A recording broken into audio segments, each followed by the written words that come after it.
Bismillahirrahmanirrahim. Assalamualaikum warahmatullahi wabarakatuh. Alhamdulillahirabbil alamin wassalatu wassalamu ala Rasulillah wala haula wala quwata illa billah. Ayuhat talabah rahimanikumullah jami'an. Fi hadhil fursah, pada kesempatan kali ini puji dan syukur marilah kita panjatkan kehadirat Allah Subhanahu wa taala. Alhamdulillah, pada kesempatan kali ini kita masih diberikan oleh Allah Subhanahu wa taala kesempatan untuk terus menambah ilmu kita, walaupun mungkin keadaannya kita sedang liburan, tapi tidak mengurangi semangat kita untuk terus menambah ilmu. Baik, pada kesempatan kali ini ayuhat talabah rahimanikumullah jami'an, kita akan bahas satu materi yang Masya Allah semoga bermanfaat untuk semuanya, yaitu tentang asal usul bahasa Arab. Baik, sebelum kita masuk ke asal usul bahasa Arab, ada pertanyaan yang mungkin kita jawab selama penjelasan dari asal usul bahasa Arab ini. Baik, pertanyaan pertama yaitu tentang siapakah pencipta bahasa Arab itu sendiri. Kemudian selain itu, apakah ada orang atau suku khusus yang pertama kali berbicara dengan bahasa Arab. Dan nanti pertanyaan yang terakhir, yang ketiga, yaitu dengan dari mana asal usul bahasa Arab ini sendiri. Nah, baik, kita masuk ke pertanyaan pertama. Siapa pencipta bahasa Arab? Maka selama ini tidak ada yang menemukan pencipta bahasa Arab. Tidak ada satu orang pun yang menciptakan bahasa ini. Akan tetapi nanti kita akan bacakan beberapa teori atau asal usul dari bahasa Arab tersebut. Jadi untuk pencipta tidak ada terdata dalam ahli bahasa pun tidak menemukan siapa pencipta bahasa Arab ini sendiri. Tetapi untuk asal usul insya Allah nanti kita akan sebutkan. Baik, kemudian setelah itu pertanyaan kedua, apakah ada orang atau suku yang berbicara atau pertama kali berbicara dengan bahasa Arab? Maka jawabannya ada, yaitu dalam penulisan disebutkan bahwasanya ada suku-suku namanya suku nomaden, yang mana mereka tinggal di Jaziratul Arab, yang mana pertama kali berbicara dengan bahasa Arab, dan mereka tinggal di selatan Jazirah Arab, dan mereka berpindah-pindah ya, dari sana ke utara menuju Syam dan juga Irak, serta ke barat daya menuju Ethiopia atau yang dulu dikenal dengan Habasyah. Nah, jadi ada untuk suku atau pertama yang berbicara dengan bahasa Arab. Adapun penciptanya tadi di awal kita sudah sebutkan tidak ada. Kemudian kita akan bacakan ada asal usul untuk bahasa Arab sendiri, berasal dari mana bahasa Arab ini. Baik, kita bagi dua karena di sini ada dua pendapat ya. Asal usul bahasa Arab ada dua. Pertama, asal usul bahasa Arab menurut agama atau tradisi.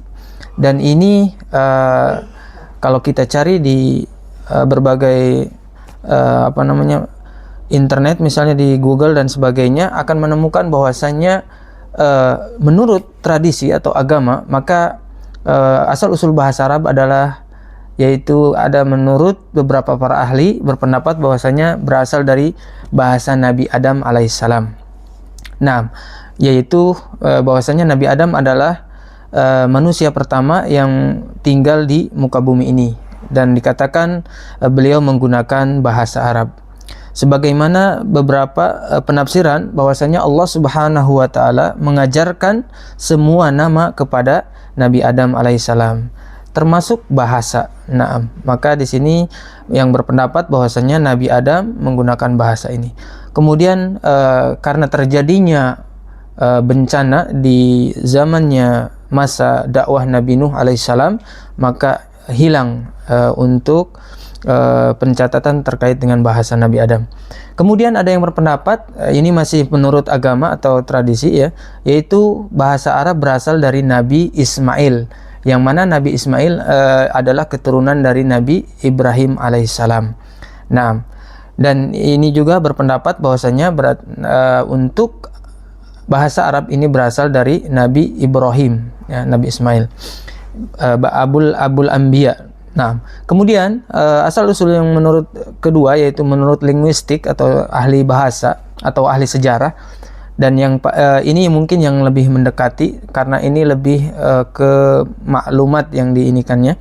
Nah, itu bahasa Arab di sini berasal dari rumpun bahasa Semit, atau dalam bahasa ininya adalah lughah Samiyah, ya, bahasa Samiyah, yang mana ini adalah rumpun bahasa yang tua, ya, yang banyak dikembangkan dari asalnya itu berasal dari bahasa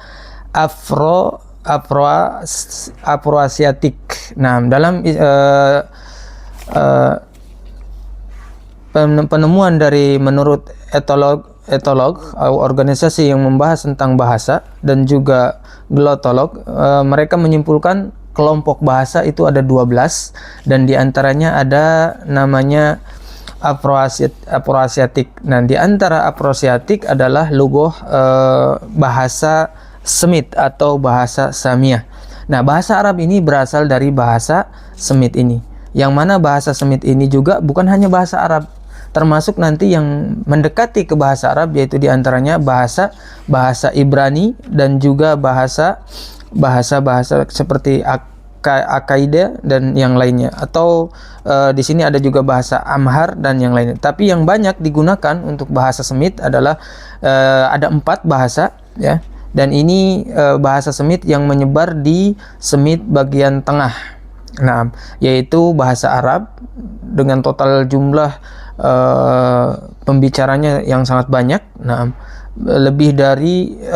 kurang lebih dari 206 juta pembicaranya. Adapun bahasa yang lainnya berkurang, ya, untuk bahasa Ahmar dan yang lainnya itu sedikit. Nah, bahkan mulai punah. Tapi untuk bahasa Arab, Masya Allah, sampai sekarang kita di Indonesia pun alhamdulillah belajar bahasa Arab. Kenapa bahasa Arab bisa bertahan sampai sekarang? Maka jawabannya adalah karena bahasa Arab itu ada proses perkembangan. Nah, karena Masya Allah, Allah jaga untuk bahasa Arab, karena Allah pilih bahasa ini menjadi bahasa kalamnya, yaitu di Al-Quran. Maka ketika Allah turunkan Al-Quran dengan bahasa Arab, maka Allah jaga, sebagaimana firman-Nya, qala Allah Ta'ala, inna nahnu nazzalna dzikra wa inna lahu lahafidun. Maka ayat ini menunjukkan bahwasanya Allah akan menjaga az-zikr, yaitu Al-Quran, dan Al-Quran dengan bahasa Arab. Otomatis dengan itu maka bahasa Arab akan terjaga. Dan perlu diketahui bahwasanya bahasa Arab sampai sekarang, ya. Nah, dan bahkan dengan adanya Al-Quran ini muncul ilmu-ilmu baru yang untuk menguatkan bahasa Arab dan penjagaan kualitas bahasa Arab. Walaupun bahasa Arab juga ada macam-macamnya, ya. Nah, pertama yaitu bahasa Arab yang kita kenal dengan bahasa Al-Quran, atau bahasa istilah untuk perkuliahan, yaitu bahasa fusha, yang mana itu tertulis dan termaktub. Jika seseorang ingin menulis dengan tulisan bahasa Arab, maka pasti akan fokus dengan namanya bahasa Arab fusha. Nah, adapun sebenarnya untuk bahasa Arab pun ada namanya bahasa dialek atau amiyahnya. Nah, berbagai macam tergantung dari mana ini dialeknya. Bisa dialek dari Arab Saudi atau bahkan Mesir, dan juga yang lainnya, yang mana mereka berbicara bahasa Arab tapi itu bahasa keseharian, atau dalam istilah lain adalah bahasa amiyah. Tapi yang perlu kita ketahui bahwasanya untuk sampai sekarang ini, untuk bahasa Arab, untuk kepushaannya atau bahasa yang pushanya masih terjaga utuh. Dan juga untuk bahasa Arab ini adalah bahasa yang penuh kaya dengan kosakata dan yang lainnya, karena suku katanya yang luar biasa, ya.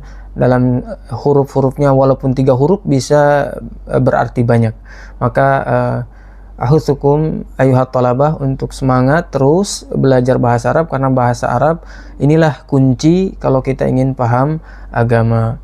Mungkin itu, ya, singkatnya mungkin kita akan sebutkan. Asal usul bahasa Arab itu berasal dari bahasa Samiyah, ya, yang mana bahasa Samiyah ini berasal tadi dari bahasa dunia yang dikumpulkan Afroasiatik. Nah, ini asal usulnya.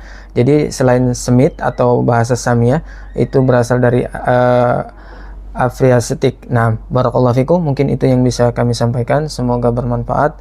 Billahi taufiq wal hidayah. Wassalamualaikum warahmatullahi wabarakatuh.